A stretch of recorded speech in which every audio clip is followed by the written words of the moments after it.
વિક્રમ સંવત 2082 અષાઢ શુદ્ધ પાંચમ તારીખ 18/7/2026 શનિવાર.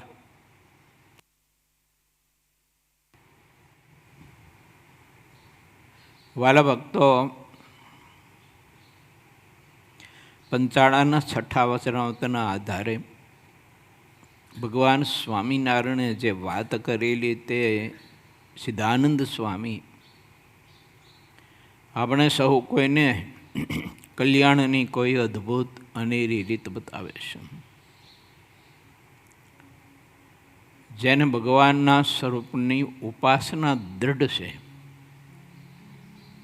નિષ્ઠા પરિપક્વ છે, આશ્રય પણ એવો દૃઢ છે કે જે આશ્રયમાં પોલ નથી,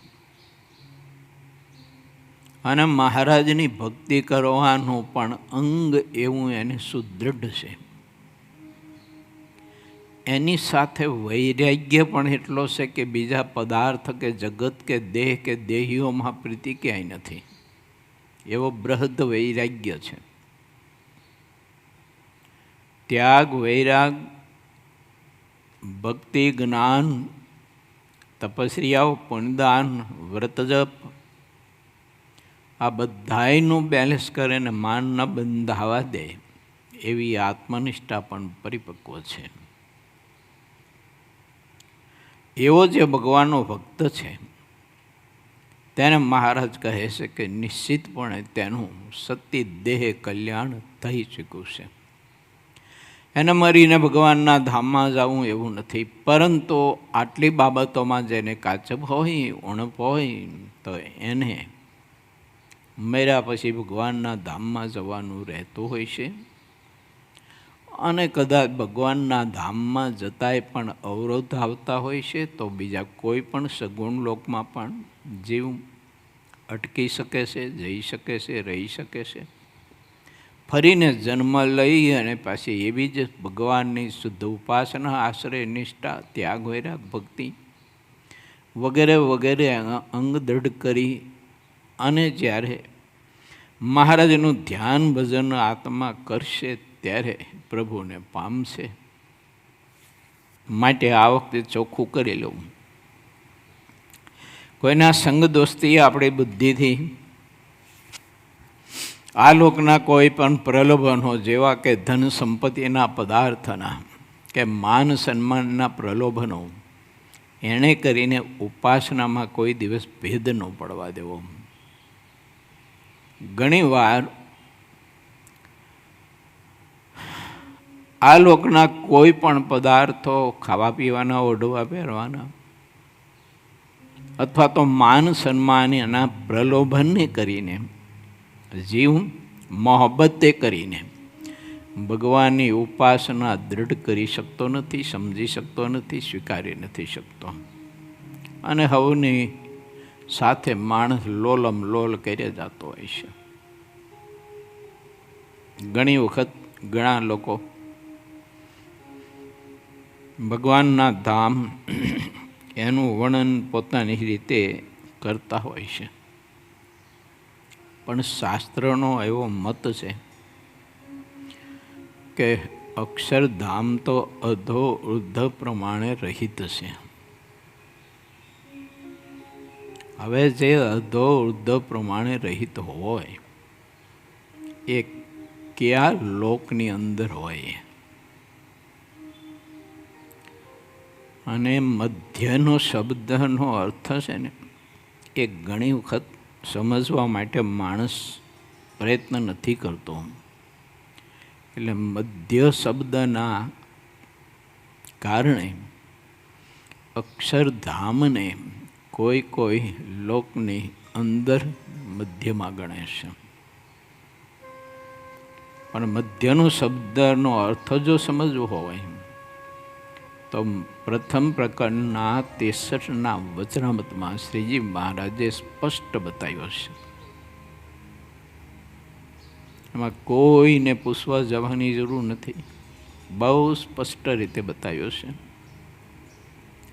મહારાજ કે લોકાલોક મધ્યે મેરુ પર્વત નાનો જણાય છે.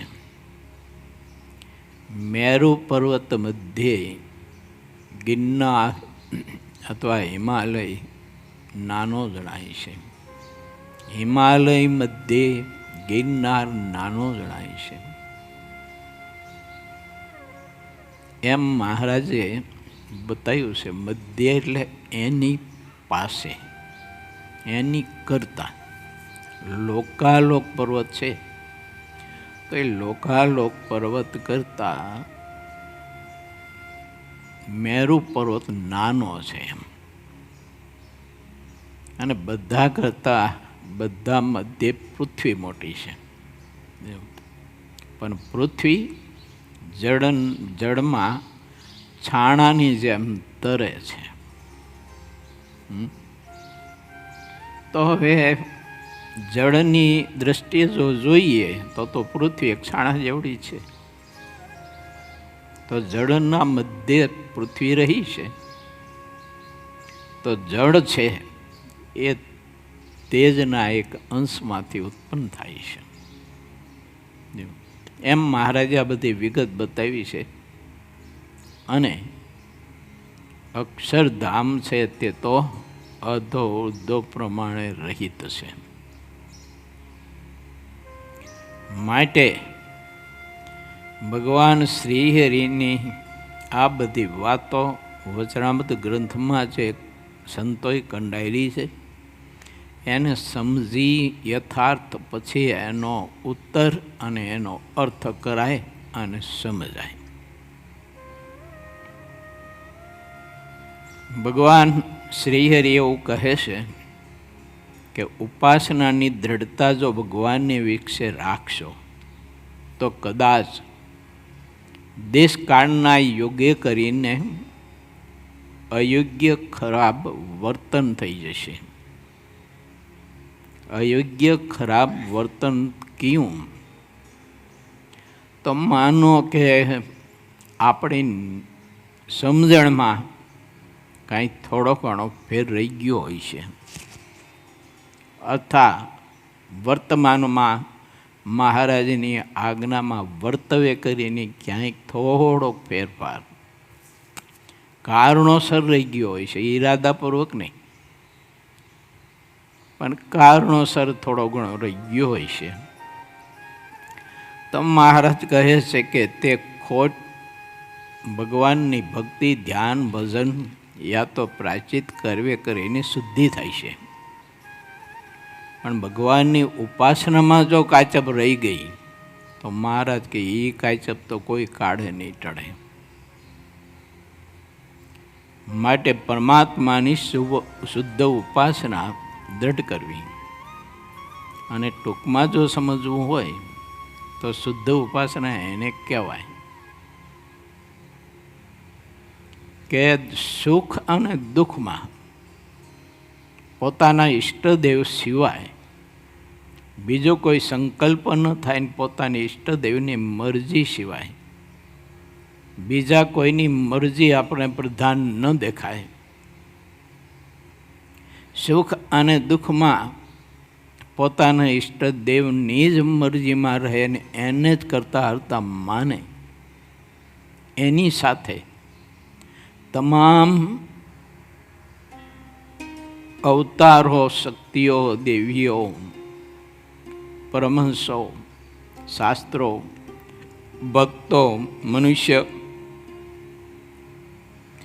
પશુ, પક્ષી, કીડા મકોડા, વૃક્ષો, પહાડો, સમુદ્ર, નદીઓ, સરોવરો, આ બધાનું ખૂબ જ મહાત્મય સમજે પણ એની અવગણના ન કરે કદી પણ. અને શુદ્ધ ઉપાસના હોય એનો અંગ આવો અને સમજણ હોય.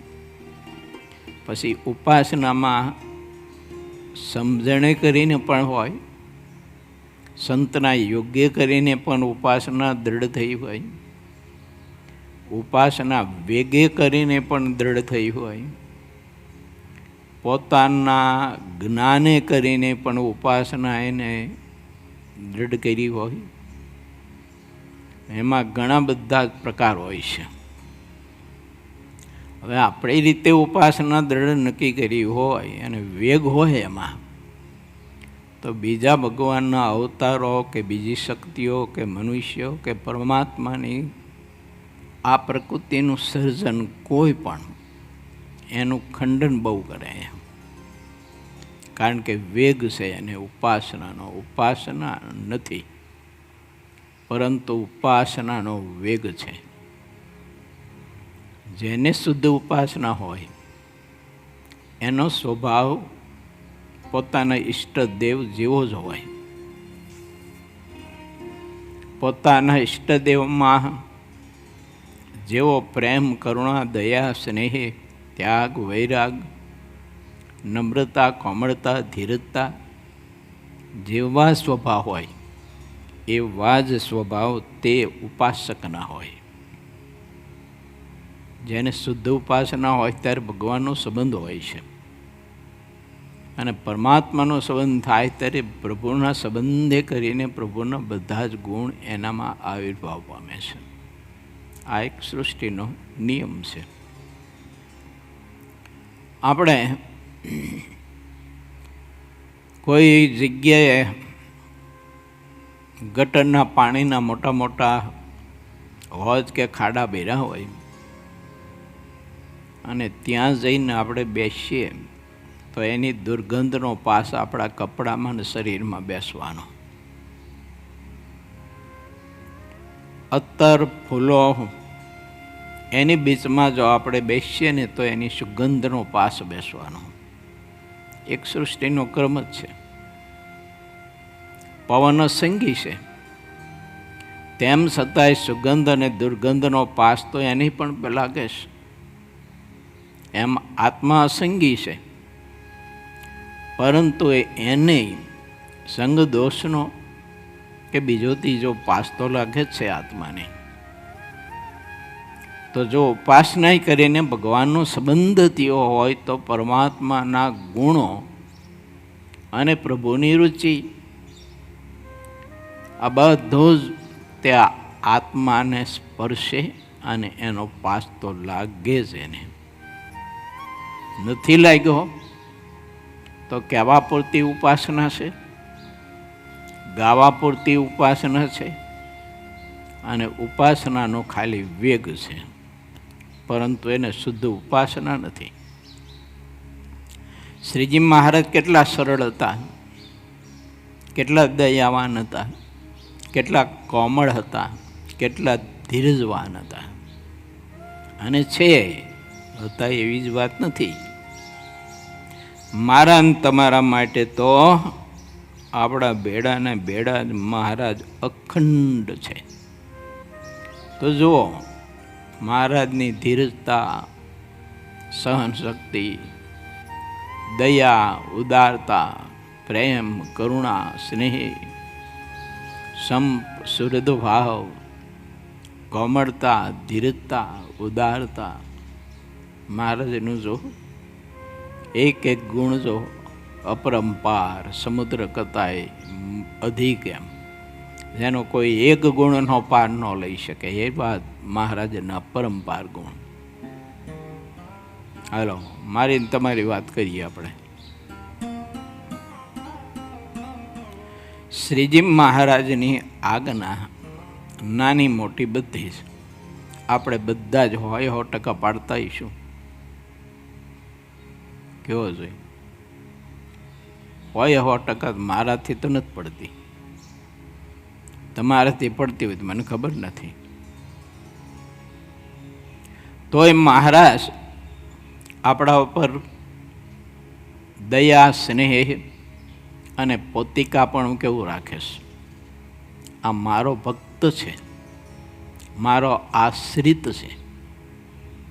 મારું તમારું બધું જાણે છે પાછા, કે કેટલો ધર્મ લોપ કરીએ છીએ, કેટલી આજ્ઞા લોપ કરીએ છીએ, કેટલી વિષય વાસના છે, કેટલું માન, અહંકાર, ઈર્ષા, દંભ, કપટ છે. મહારાજ બધું જાણે છે આપણું. તેમ છતાંય આપણા ઉપરથી દયા નથી ઉઠાવતા. અને આ શરીરમાં રહેલો આત્મા તે ભક્તિ કરી શકે અને એને ભક્તિમાં કોઈ પણ પ્રકારનું વિઘ્ન ન આવે. અને ભક્તિ કરવાનું જે સાધન છે એ સાધન એનું ડેમેજ ન થાય એના માટે થઈને આપણે વિચારીએ તો ઓક્સિજનથી, પવનથી, સૂર્યના કિરણથી, ચંદ્રના કિરણથી, નક્ષત્રના કિરણથી, વૃક્ષની ઉર્જાથી, ધરતીની ઉર્જાથી અન્ન, જળ ને ફળ ફૂલ મારા તમારા માટે કેટલી વ્યવસ્થા કરે છે. આપણે શું મહારાજની આજ્ઞા પાડીને એવા મહા મોટા સમર્થ થઈ ગયા. એ આપણું બધું જાણે છે તો એ આપણા માટે કેટલી વ્યવસ્થા કરે છે. આમાંથી શરીર જે છે એ ભક્તિના માટેનું એક સાધન છે, સાંઈ ઉપકરણ સાધન છે. તો એ સાધન ડેમેજ ન થાય એની ચિંતા આપણને નથી ને એટલી મહારાજને છે. આપણે ખાઈ ખાઈને શરીર બગાડીએ છીએ. આપણે ખાઈ ખાઈને શરીરમાં કંઈક કંઈક ડાયાબિટીસ ને બીજું ને ત્રીજું ને કંઈક ને કંઈક રોગને આમંત્રણ આપીએ છીએ. એટલે આપણને આત્માને પોતાના શરીર, જે શરીરમાં પોતે રહે છે એ સાધન સારું રહે એની ચિંતા આત્માને નથી ને એટલી પરમાત્માને છે. કે આનું શરીર જો સારું હોય તો મારી ઉપાસના, ધ્યાન, ભજન, વ્રત, તપ, સત્સંગનું મહાત્મ્ય, સંત મહાત્મ્ય, ભક્ત મહાત્મ્ય સમજીને બીજાને સમજાવી શકે. માટે આના શરીરને સારું રાખવું, નિરોગી રાખવું અને એનું શરીર મારા ભક્તનું રોગી ન થાય. એટલે મહારાજ કે હું થોડાક એને નિયમ બતાવ્યો. એને ખબર નથી પણ મને તો ખબર છે કે કયું કઈ વસ્તુ, કયું પદાર્થ ખાવાથી ને કેટલું ખાવાથી આ શરીરરૂપી સાધન બગડે છે. એનું એને ખબર નથી પણ મહારાજ કે મને તો ખબર છે. એટલે શિક્ષાપત્રીમાં મહારાજ આજ્ઞા કરી કે રસના ઇન્દ્રિય વિશેષે કરીને જીતો. શરીરને અનુરૂપ પદાર્થ અને ખોરાક આવશ્યકતા પૂરતા લ્યો. શાસ્ત્રની મર્યાદાની ઉલ્લંઘન કરી અને તમે કોઈ પણ વિષય નહીં ભોગવો. આ કેટલી ચિંતા મારે તમારા આ શરીરની. તો આ શરીર છે આત્માને ભગવાન ભજવા માટેનું સાધન છે. તે સાધનની ચિંતા મહારાજે કેટલી કરી છે.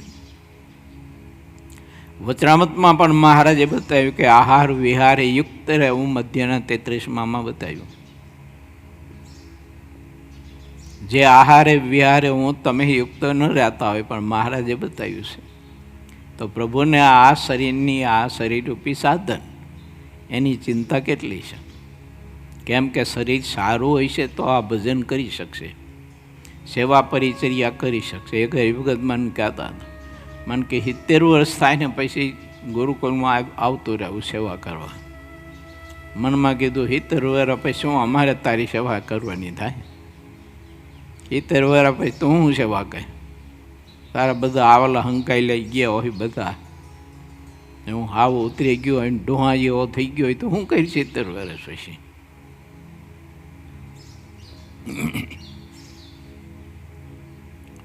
માટે વિચારીએ આપણે કે પ્રભુ આપણને પોતાના કેટલા વહાલા કરીને માને છે અને આપણે પ્રભુને વહાલા કરી નથી શકતા. જેટલા અંશે કરવા પડે એટલા અંશે નથી કરી શકતા. કે જેટલો દેહ આપણને વહાલો છે ને જેટલા દેહીઓ વહાલા છે એટલા ભગવાન વહાલા નથી થતા. અને કોઈને હૈશે ખરા, નહીં હોય એવું નથી. કોઈ સંતો, કોઈ હરિભક્તો, કોઈ બહેનો, કોઈ વડીલો, કોઈ યુવાનો, કોઈ બાળકો, એને હૈશે શરીર કરતાંય ભગવાન પ્રધાન હૈશે. જેની આપણને ખબર હોય ન હોય, પરિચય હોય ન હોય, હોઈ શકે. પરંતુ આપણે આપણી વાત વિચારીએ કે પ્રભુ જેટલા અંશે આપણને પોતાના માનીને પડે પડે આપણી ચિંતા કરે છે, એટલા અંશે આપણે પ્રભુને આપણા માનીને પ્રભુની સેવા ભક્તિ આપણે પડે પડે કેટલી કરીએ છીએ. નહીંતર માણસ પાસે સમય અવસર તો બધું હોય જ છે. આપણે રસ્તામાં ચાલ્યા જતા હોય, ગાડીમાં બેઠા હોય, ટ્રેનમાં, પ્લેનમાં, ગમે તે સાધનમાં બેઠા જતા હોય તો સમય તો છે જ. પગલે પગલે, શ્વાસે શ્વાસે મહારાજનો મંત્ર જપ કર્યા કરીએ, સ્મરણ કર્યા કરીએ, કીર્તન કરીએ, ભક્તિ કરીએ, મહારાજના ચરિત્રની વાતો સાંભળી હોય કે વાંચી હોય તો આપણે એનું મનન કરીએ. આ પ્રત્યેક ક્રિયામાં બધું થઈ શકે એમ છે. ભક્તિ કંઈ એક જ જગ્યાએ આપણે બેસીને પલોઠી વાળીને કરીએ તો જ થાય એવું તો કંઈ છે નહીં. માટે જેને ઉપાસના શુદ્ધ હોય ને એનાથી આ થાય. ધ્યાન કોનાથી થાય? ભજન કોનાથી થાય? આજ્ઞાનું પાલન કોનાથી થાય? ઉપાસનાવાળાથી. તો સમજો કે જેટલી મહારાજની આજ્ઞાનું આપણે પાલન કરતા હઈશું ને જેટલું મહારાજનું મહાત્મ્ય હશે ને અનુસંધાન હશે ને એટલી જ ઉપાસના જોખી હશે આપણને. અને જેટલું જગતને વિષયને દેહ આપણને પ્રધાન હશે, જગત સંબંધી શબ્દ જેટલો આપણે પ્રધાન હશે, રૂપ જેટલું પ્રધાન હશે, સ્પર્શ જેટલો પ્રધાન હશે, રસ જેટલો પ્રધાન હશે, એટલી ઉપાસનામાં ભેદ છે. શુદ્ધ ઉપાસક એને પરમાત્મા સિવાય કશું કંઈ પ્રધાન થાય જ નહીં, થવા દે નહીં, કોઈ દિવસ ન થવા દે. જેમ કોઈ ઈર્ષાળુ માણસ હોય ને, બહુ અતિશય ઈર્ષાળુ માણસ હોય, નખ શિકા પર્યંત ઈર્ષા ભરી હોય, એ કોઈ દિવસ કોઈને આગળ આવવા જ ન દે. એવું બોલો, થોડોક આગળ આવે એવું હોય ને તો ગમે તેમ યુક્તિ પ્રગતિ કરીને કંઈક ખેલીને પણ બોલોને પાછો પાડે સીટકો તમારે. એની પાસે બધું હોય, કળા કૌશલ્યતા પરમાત્મા આપી હોય, પણ બીજાને શીખવે નહીં, કારણ કે ઈર્ષા છે ને. એટલે એને ઈર્ષાળુ માણસ એવું વિચારે કે મારો આ શીખી જાય છે તો પછી આપણું ગાડું નહીં હાલે પાછું. બસ એમ જ છે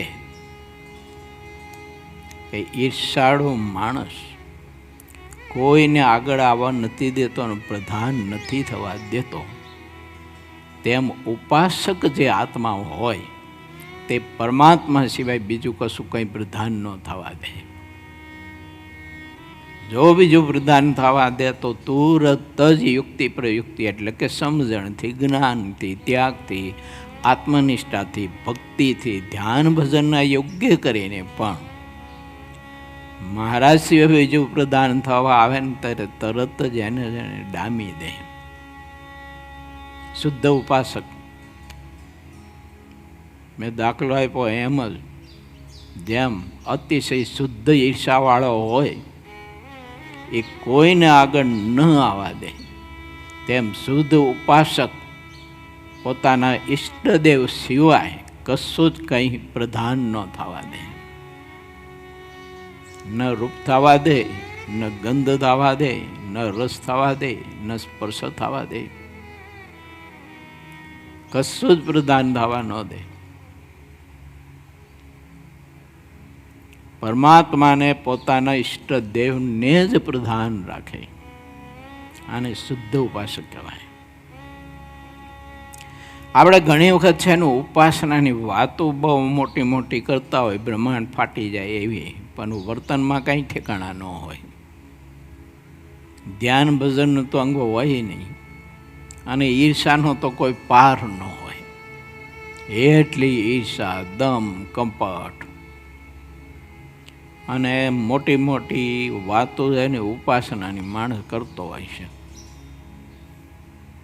એટલે શ્રીજી મહારાજે આપણા ઉપર કૃપા કરી અને બતાવ્યું જે પંચાળામાં ભક્તોની સભામાં ભગવાન સ્વામિનારાયણે જે વાતો બતાવી છે એ વાતો સેમ બેઠી જ, એમાં કોઈ ઉમેરો કર્યા વિના સિદ્ધાનંદ સ્વામી બતાવે છે આપણને. અને સિદ્ધાનંદ સ્વામીએ જે બતાવી છે એ કોઈ પણ ઉમેરો કર્યા વિના તમારી પાસે હું પ્રસ્તુત કરું છું. માટે ભગવાન શ્રીહરિની હું ને તમે ઉપાસના સુદૃઢ કરીએ, કેમ કે એના રોટલા ખાઈ છે, એને આપેલો પવન લઈ છે, એને આપેલો ઓક્સિજન લઈ છે, એને આપેલા પ્રકાશનું સુખ લઈએ છીએ અને એને આપેલું જળપાન કરીએ છીએ અને એ આપે એ નિંદ્રાનું સુખ લઈએ છીએ અને એ આપે એ આરામનું સુખ લઈએ છીએ. એ ન આપે ને તો ઘેનની દોથો ભરીને ગોળીઓ ખાઈ જાવ ને તો ઊંઘ ન આવે. એક બે ગોળી નહીં, દોથો ભરીને ખાઈ જાવ ને એક સાથે તોય ઊંઘ ન આવે. એની આપેલી નિંદ્રા આપણે લઈએ છીએ, એ નિંદ્રાનું સુખ આપણે લઈએ છીએ, એની આપેલી છે. આત્મા છે ને એ સ્વતંત્ર રીતે નિંદ્રા નથી લઈ શકાય. આમ ભલે આપણે વાયડે ગમે તેટલી કરતા હોઈએ પણ નિંદ્રા પરમાત્મા આપે છે ત્યારે આત્મા લઈ શકે છે એનું સુખ. બાકી જો પ્રભુ આપણું વિચાર તંત્ર એને બંધન ન કરે તો માણસને ઊંઘ જ ન આવે. આખી રાત્રિ શેટી પલંગ ખાટલા કે સૈયામાં રૂના ધોકડાની જેમ આરડતો હોય. ઊંઘ બૂંઘ આવે નહીં તમારે. ગમે તેટલી ઘેનની ગોળીઓ ખાઈ જાય ને, ઘેનના ઇન્જેક્શન ગમે તેટલા આપવામાં આવે ને તોય ઊંઘ ન આવે. એટલે ઠાકોરજી આપણું વિચાર તંત્ર બંધ કરી દે છે એટલે ફટ દઈને ઊંઘ આવી જાય છે અને માણસને શરીરનો આખા દિવસનો લાગેલો થાક બધો ઉતરી જાય છે. પણ આ અનુસંધાન આપણને કોઈનું હોતું નથી. એટલે પરમાત્મા સિવાય બીજું બધું પ્રદાન કરતા હોઈએ છીએ, રાખતા હોઈએ છીએ અને કરવા માટેનો પ્રયત્ન પણ કરતા હોઈએ છીએ. આ મોટામાં મોટી અજ્ઞાનતા મારી અને તમારી છે. એ અજ્ઞાનતા દૂર થાય એના માટે આવા સદવિચારો આપણને મહાપુરુષો આપે છે. ચાલો તો હવે આપણે પંચાળાના 7મા વચનામૃતમાં પ્રવેશ કરીએ છીએ. પૂર 25મો, તરંગ 45મો. પંચાળાનું 7મું વચનામૃત. સંવંત 1877ના ફાગણ વદી એકાદશીને દિવસ 6 ઘડી દિવસ ચડતે શ્રીજી મહારાજ ગામ શ્રી પંચાળા મધ્યે ઝીણાભાઈના દરબારમાં ઓટા ઉપર પલંગ હતો ત્યાં વિરાજમાન થયા. મસ્તક ઉપર સારી શ્વેત પાગ બાંધી હતી અને ગરમ પોષની ડગલી તે વખતે પહેરી હતી. શ્વેત ખેસ પહેર્યો હતો તથા શ્વેત ઝીણી પછેડી તે સમયે ઓઢી હતી અને પોતાના મખારવિંદની આગળ પરમહંસની સભા તથા દેશ દેશના હરિભક્તોની સભા ભરાઈને બેઠી હતી. તેની વર્ણવી ન શકાય તેવી શોભા બની હતી. તત્વે કરીને ભગવાનને જાણવાની રીત મેં જે વાત કરી ને એ બધી વાતની સિદ્ધિ ભગવાનને તત્વે કરીને જાણે તો થાય. ઉપાસના શુદ્ધ તો થાય. વૈરાગ્ય પણ દ્રઢ ને પરિપક્વ ને બૃહદ તો જ થાય. ત્યાગ, વૈરાગ, આત્મનિષ્ઠા વગેરે વગેરે ધ્યાન ભજન કરવાના અંગ. દાસત્વપણું, સરળતા અને કોમળતા, આ બધા જ ગુણ ભગવાનને આત્મા તત્વે કરીને જ્યારે જાણે ને ત્યારે પ્રભુને યથાર્થ જાણ્યા કહેવાય. અને યથાર્થ જાણે ત્યારે એનામાં આવું ભક્તપણું આવે છે. જ્યાં સુધી પ્રભુને પરિપૂર્ણ નથી જાણ્યા ત્યાં સુધી એનામાં પરિપૂર્ણ ભક્તપણું નથી આવતો. જેમ અંધારા ઘરમાં થાંભલો આપણે જોયો હોય પણ એ યથાર્થ જોયો ન કહેવાય, તેમાં આપણામાં ભક્તપણું પરિપૂર્ણ નહીં આવવાના આવા બધા ઘણા કારણો હોય છે. એટલે ભગવાનને તત્વે કરીને જાણવા. પ્રથમના 63ના વચરામૃતમાં આ પંચાળાના પહેલું, બીજું, ત્રીજું 7 વચરામૃત, લોયાનું 13, 14, 18, મધ્યનું 13મું, 9મું, 38મું અંત્યનું, 39મું અંત્યનું, પ્રથમનું 12મું વચરામૃત, 13મું વચરામૃત ભગવાનને તત્વે કરીને જાણવા માટે અદ્ભુત તે વચરામૃતમાં શ્રીજી મહારાજે સદવિચારો આપ્યા છે.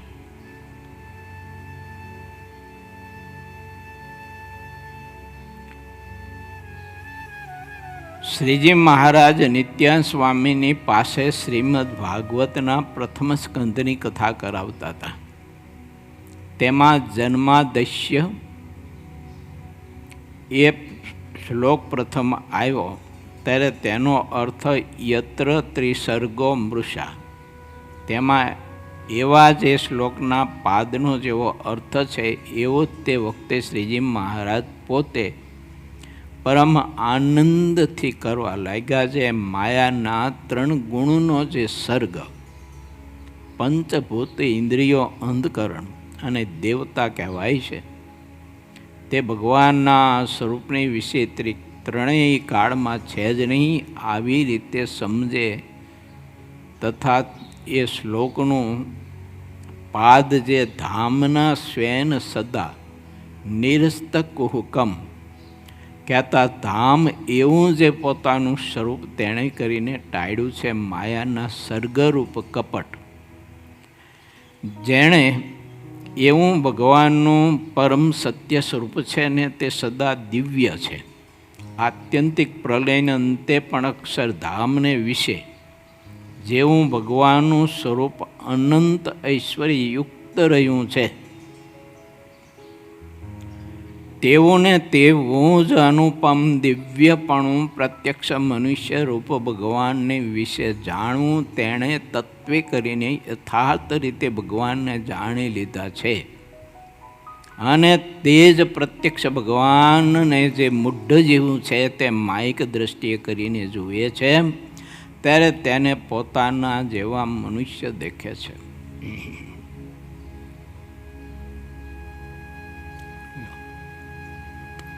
જ્યાં સુધી પરમાત્માને માયિક જાણે મનુષ્ય જેવા, ત્યાં સુધી એને પરમાત્માને જાણ્યા જ નથી. ખાલી વેમમાં છે કે હું ભગવાનને માનું છું. આવો વેમ છે માણસને. પરમાત્માને તો ઘણા માનતા હોય છે, પણ પરમાત્માનું કેટલા માનતા હોય એ વિચારવાનું. આપણે ભગવાનને માનીએ છીએ, પણ ભગવાનનું કેટલું માનીએ છીએ મોક્ષ માટે એ વાત મહત્વની છે.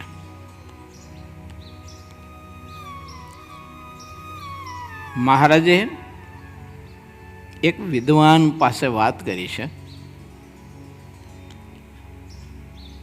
તો ભગવાન શ્રી હરિએ ભાગવતના 11 સ્કંદ, 5મા સ્કંદ આધારિત વાત કરી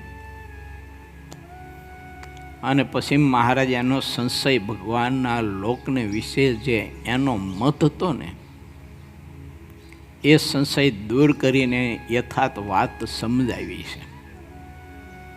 જ્યાં અક્ષરધામનું વર્ણન આવતું હોય અને અક્ષરધામના વર્ણનમાં કોઈ કદાચ સમજણમાં ગડબડ ઊભી કરતા હોય તો એને મહારાજે આ બતાવેલો સંદર્ભ કોઈ એક વિદ્વાન પાસે જે બતાવ્યો છે એ થોડોક વિચારો તો તુરત ખ્યાલ આવી જાય જો કે અક્ષરધામ કેવું છે અને એની દિવ્યતા કેવી છે વગેરે વગેરે બધું સમજાઈ જાય ને એવું ભગવાન શ્રી હરિએ આ વજ્રામૃત ગ્રંથમાં એક વિદ્વાન બ્રાહ્મણ પાસે વિસ્તારથી પ્રસ્તુત કરીને સમજાવ્યું છે. અને ત્યારે વિદ્વાને હાથ જોડીને કહ્યું કે હે પ્રભુ, આપ તો પરમેશ્વર છો, જીવના કલ્યાણ માટે આ ધરતી ઉપર અવતાર ધારણ કર્યો છે, માટે આપનો મત યથાર્થે મને આજે સમજાયું. આવું એને હાથ જોડીને કહ્યું એવું વચનામૃતમાં લખાયું છે. અને જેમ પોતે જન્મો છે, બાળક યુવાનને વૃદ્ધ થાય છે ને જે રીતે મરી જાય છે તેમ જ ભગવાને પણ જાણે છે, પણ જેમ છે તેમ ભગવાનનો દિવ્ય ભાવ સમજતો નથી. અને જ્યારે ભગવાનના એકાંતિક સાધુના વચનને વિશે વિશ્વાસ લાવીને નિષ્કપટ ભાવે કરીને ભગવાનના ચરણકમળને નિરંતર ભજતો રહે છે, ત્યારે તેની જે માયિક દૃષ્ટિ છે તે બધી મટી જાય છે. અને તે પછી એની એ જે ભગવાનની મૂર્તિ તેને પરમ ચૈતન્ય સુખરૂપ અને અનુપમ સત ચિત તથા આનંદમય જાણે છે. તે પણ ભાગવતમાં કહ્યું છે, સવેદ ધાતુ પદવીમ પરસ્ય દુરંત વીર્યસ્ય રથાંગ પાણે યો માયયા સંતતયા નુવૃત્યા ભજેત તત્પાદ સરોજ ગંધમ. ભાગવતમાં આ રીતે ભગવાન વ્યાસજીએ બતાવ્યું છે કે તે ભગવાનને વિશે બાળ, યુવાન અને વૃદ્ધપણું દેખાય છે તથા જન્મ મરણપણું વગેરે જે કાંઈ દેખાય છે તે તો એમની યોગ માયે કરીને દેખાય છે. પણ વસ્તુગતે હકીકતે ભગવાન ધામમાં જેવા છે તેવા ને તેવા જ આ લોકમાં રહ્યા છે. જેમ નટ વિદ્યાવાળો હોય તે શસ્ત્ર બાંધીને આકાશમાં ઇન્દ્રના શત્રુ જે અસુર તેના સૈનિકો સાથે લડવા માટે તેની સમીપે જાય છે. પછી તેના હાથ, પગ અને મસ્તક કપાઈને ભૂમિ ઉપર પડે છે. પછી તે અંગોને ભેળા કરીને તે નટની સ્ત્રી બળી જાય છે. ત્યારે તેની સ્ત્રી બળી રહે છે. ત્યારે તે નટ આકાશમાંથી બધા હથિયાર બાંધ્યા હોય તેઓને તેઓ આવીને રાજાની પાસે મોજ માગે અને કહે કે મારી સ્ત્રી લાવો, એમ પોતાની સ્ત્રીને માગે છે. આ નટની વિદ્યાનું દૃષ્ટાંત મહારાજ આપણને આપીને સંદર્ભ બહુ અદ્ભુત સમજાવે છે. પ્રભુને ક્યારેય જન્મ મરણ એની વિશે નહીં પડઠો, એને મનુષ્ય જેવા નહીં જાણો, એને નિર્બળ નહીં જાણો, પરમાત્માને નિરાકાર નહીં માનો, તેજના બિંબ જેવા નહીં સમજો. એ પરમાત્મા કેવા છે તો કહું, ભક્તની જેવી સમજણ, ભક્તની જેવી ભક્તિ અને ભગવાનને વિશે ભક્તને જેવી પ્રીતિ એવા ભગવાન છે. કોઈ ભક્ત ભગવાનનું દર્શન ચતુર્ભુજ રૂપે ઈચ્છતો હોય તો ભગવાન ચતુર્ભુજ રૂપે દર્શન આપે છે. કોઈ અષ્ટભુજાયુક્ત ભગવાનનું દર્શન ઈચ્છતો હોય તો પરમાત્મા અષ્ટભુજાયુક્ત દર્શન આપે છે. કોઈ સહસ્ત્રભુજાયુક્ત પરમાત્માનું દર્શન ચાહતો હોય તો પરમાત્મા એને સહસ્ત્રભુજાયુક્ત દર્શન આપે છે. કોઈ દ્વિભુજાયુક્ત પરમાત્માનું દર્શન ઈચ્છતો હોય તો પરમાત્મા એને દ્વિભુજાયુક્ત દર્શન આપે છે. કોઈ ભગવાનને વિરાટ સ્વરૂપે દર્શન ચાહતો હોય તો એને વિરાટ સ્વરૂપે દર્શન આપે છે. કોઈ મનુષ્યના જેવડી જ ભગવાનની મૂર્તિ ઈચ્છતો હોય તો પરમાત્મા એમ દર્શન આપે છે. વચરામૃતમાં શ્રીજી મહારાજે એવું બતાવ્યું છે કે અંગુષ્ઠ માત્ર ભગવાનની મૂર્તિ પણ ભક્ત ઈચ્છે તો પરમાત્મા અંગુષ્ઠ માત્ર પોતાનું સ્વરૂપનું દર્શન આપે છે. ભાગવતજીમાં એ વાત આવે છે કે ઉત્તરાના ગર્ભામાં ભગવાને અંગૂઠા જેવડું રૂપ લઈને પ્રવેશ કર્યો છે. તો હું ભગવાન અંગૂઠા જેવડા છે. અને પરીક્ષિતનું રક્ષણ કર્યું અસ્વસ્થતામાંના બ્રહ્માસ્ત્રથી. અક્રૂરજીને યમુનાના ધરામાં વિરાટ સ્વરૂપે ભગવાનને દર્શન આપ્યું છે. તો ભગવાન એવા મોટા વિરાટ, એટલું બધું જાડું શરીર ભગવાનનું, એટલું ઊંચું લાંબુ. હિરણ્યકશિપુને ભગવાને પ્રહલાદજીનો બહુ દ્રોહ કર્યો એટલે એનું કલ્યાણ કરવા માટે પ્રભુ પ્રગટ ત્યાં દર્શન આપ્યા. તો અડધું સિંહનું રૂપ હતું ને અડધું મનુષ્યનું રૂપ હતું. કચ્છા અવતાર ભગવાને ધારણ કર્યો ત્યારે કાચબા જેવું ભગવાનનું શરીર હતું. મચ્છા અવતાર ભગવાને ધારણ કર્યો ત્યારે માછલા જેવું ભગવાનનું સ્વરૂપ હતું. તો મહારાજે લોહિયાના 18ના વચનામૃતમાં આ બધી જ વિગત બતાવી છે કે પરમાત્માની મૂર્તિને, ભગવાનના સ્વરૂપને સમજવા માટે જે આત્મા એ માર્ગે ચાલે એને આ બધું વિચારવું. શું તો ભગવાનનું સ્વરૂપ ધામમાં એવું જ છે? અને જે ભગવાનને વરાહ રૂપે ભજતો હોય તો શું એ મહારાજ કે ભૂંડ થઈ છે? સખી ભાવે ભજે તો એ ભૂંડણ થાય છે? એમ બધી વિગત મહારાજે બતાવી લોહિયાના 18માં. એટલે ભગવાનના સ્વરૂપના આવી રીતે કોઈ પણ પ્રકારના સમજ્યા વિનાના ભેદ ન પાડવા. પછી માણસ ભેદ પાડે એટલે નક્કી કરી લીધું હોય આવું સ્વરૂપ તો જ ભગવાન. એમ પછી આવું સ્વરૂપ તો કે એ ભગવાન નહીં પણ એલા એને જ ભગવાન છે ઠાકોરજી. તો જો ક્યાંક ક્યાંક ભગવાન કૃષ્ણ છે ને વિરાટ સ્વરૂપે દર્શન આપતા. અર્જુનને આપ્યું ને, અક્રૂરજીને આપ્યું, અને કંસને છે ને કાળ સ્વરૂપે દર્શન આપ્યું. તો ભગવાન કાળ જેવા છે? પેલા કંસને છે ને ભગવાન કાળ સ્વરૂપે દેખાતી. એવું ભગવાનનું વિકૃત અને એવું આમ ક્રોધથી ધગધગતું સ્વરૂપ દેખાતું કંસને. તો ભગવાન એવા છે. માટે ભગવાનના ભક્તને ખૂબ સમજણ રાખવી અને વગર સમજે પરમાત્માના સ્વરૂપના ભેદ પાડીને વિવાદો કરી અને પ્રભુનો દ્રોહ ન કરવો. જિંદગીમાં એ ન કરવો. એ તો કરતુંમાં કરતું અન્યથા કરતું છે.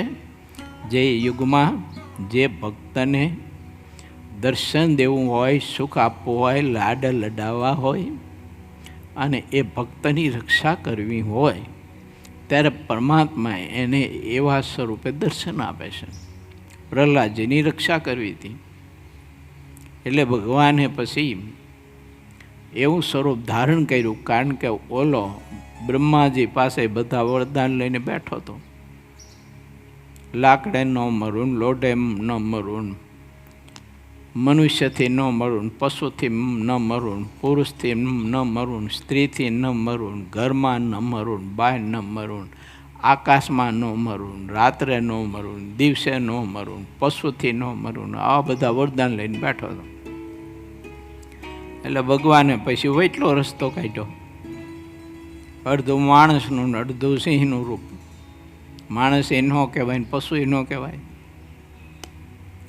પોતાના નખ બતાવ્યા. લાકડું ન કહેવાય ને લોઢું ન કહેવાય ને હથિયાર કહેવાય. ખોડામાં લીધો એટલે પૃથ્વી ઉપર એમ નહીં ને આકાશમાં નહીં. સંધ્યાકાળે પકડ્યો એટલે રાત્રિ ન કહેવાય ને દિવસે ન કહેવાય, અને ઉમરા વર બેઠા એટલે ઘરમાંય ન કહેવાય ને બહારે ન કહેવાય. અને પછી ઓલાના આતડા કાઢી નાખ્યા ભગવાને. તો ભગવાનનું સ્વરૂપ એવું છે. મહારાજ કહે છે કે ભગવાનને તત્વે કરીને જાણવા પહેલાં, અને ભગવાનને જે તત્વે કરીને સારી રીતે જાણે છે એની ભગવાનના કોઈ પણ ચરિત્રમાં ક્યારે પણ સંશય ન થાય. અને સદાય મૂળ સ્વરૂપ જે અક્ષરધામમાં છે અક્ષરાધિપતિનું, એ જ મૂળ સ્વરૂપ પોતાની સામે છે ને એમ જ પોતે માને અને એ જ રીતે ધ્યાન ભજન કરે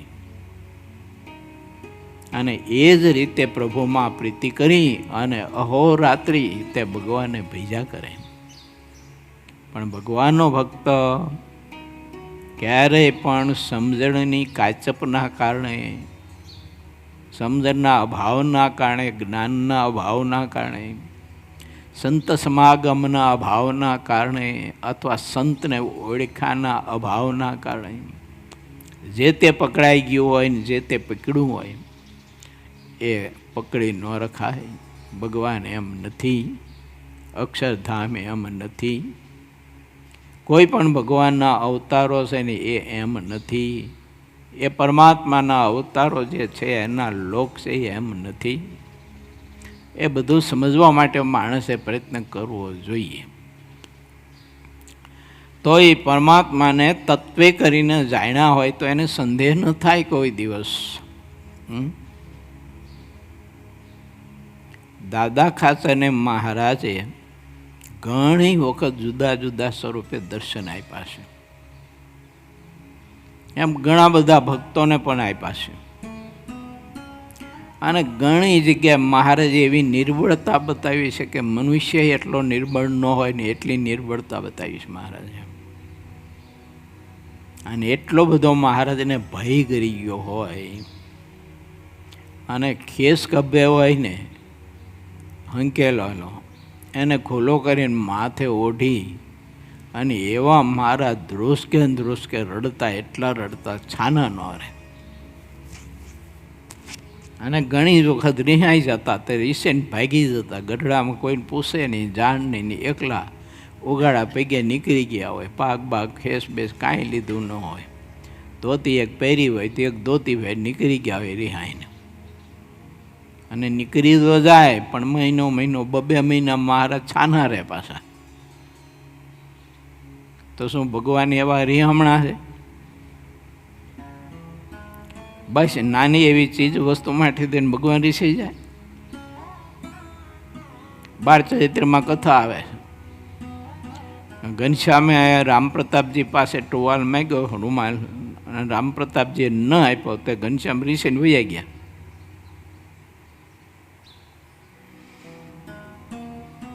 જેના સંકલ્પથી અનંત કોટી બ્રહ્માંડોની રચના થાય છે. અનંત કોટી બ્રહ્માંડોમાં અનંત બધી વનસ્પતિઓનું બધું સર્જન થાય છે. અને એની મરજીથી જ બધી ઉત્પત્તિઓ થાય છે. તો કપાસ એની મરજીથી થાય છે, એના તંતુમાંથી દોરા બને છે ને એમાંથી ટુવાલ બને છે, ને એ ટુવાલ માટે થઈને એ ભગવાન રિહાઈ જાય પાછો. બોલો, તો પ્રભુને એવા જાણવા માટે વિચારવું કે પ્રભુના એક ચરિત્રમાં અને એક આશયમાં અનંત આશયો સમાયેલા હોય છે. અને એ બધા જ આશયો જીવનના કલ્યાણ માટે સમાયેલા હોય છે. એટલે મહારાજ એવું કહે છે કે જેમ નટની વિદ્યા કૈડામાં નથી આવતી, તો પરમાત્માની વિદ્યા તો કૈડામાં જીવને ક્યાંથી આવે. માટે વાલા ભક્તો, ભગવાન શ્રી હરિએ આપણે અદ્ભુત સદવિચારો પરમાત્માને તત્વે કરીને જાણવા માટેના આપ્યા છે. 25મા પૂર્ણના 45ના તરંગની કથા આપણે સહુ કોઈએ પહેલી ચોપાઈથી 28મી ચોપાઈ સુધીની કથા લીધી છે. 29મી ચોપાઈની કથામાં આવતીકાલે આપણે પ્રવેશ કરશું, જે આવતીકાલની કથા નારાયણ મુનિદેવના સાનિધ્યથી સુરત રામપુરા સ્વામિનારાયણ મંદિરથી પ્રસ્તુત થઈ છે અને 10 દિવસ સુધી કથા આ ત્યાંથી પ્રસ્તુત થઈ છે અને ત્યાર પછીની કથા પાછી રૂપાળા ઘનશ્યામ મહારાજના પવિત્ર સાનિધ્યમાં શ્રી સ્વામિનારાયણ સંસ્કારધામ ગુરુકુલ ધાંગધ્રાથી પ્રસ્તુત થઈ છે. આપની જાણ માટે આ વાતનું સ્મરણ હું તમે અખંડ રાખીએ. ભગવાનને યથાર્થ કરતું મક કરતું અન્યથા કરતું જાણીએ, એને નિર્બળ ન જાણીએ, પ્રભુને એને મનુષ્ય જેવા ન જાણીએ, એને પરોક્ષ ન જાણીએ, એને તેજના બિંબ જેવા ન જાણીએ, એને મનુષ્ય જેવા ન જાણીએ, એને રાજા જેવા ન જાણીએ, એને અન્ય શક્તિ જેવા ન જાણીએ. પરમાત્મા તત્વ એક કોઈ અદ્વિતીય અને અદ્ભુત તત્વ છે. એ રીતે સમજણ દૃઢ કરીને ભગવાન શ્રીહરિની ભક્તિ કરવા માટેનો આપણે સૌ કોઈ ખૂબ જ ખટકો રાખીએ, આળસ પ્રમાતાને છોડી દઈએ અને મહારાજનું ભજન કરતાની સાથે ભગવાનના ભક્તનું મહાત્મય ખૂબ જ સમજીએ. આપણે ગમે તેટલું ભજન કરતા હોય તો એ આપણા કરતાં બધા જ સંત હરિભક્તો, બાયો ભાઈઓ, નાના મોટા જે હોય તેને ખૂબ જ મહાન માનીએ તો એ ભક્તિથી ઠાકોરજી રાજી બહુ થઈ છે. એવી ભક્તિ કરીને જીવનને આપણે કૃતાર્થ કરીએ. સાથે કથાને વિરામ. શ્રીપતિમ સિદ્ધરમ સર્વદેવીશ્વરમ ભક્તિધર્માતુજમ વાસુદેવમ હરે માધવમ કેશવમ શ્રીકામદામ કારણમ સ્વામિનારાયણમ નીલકંઠમ ભજે સહજાનંદ સ્વામી મહારાજની જય.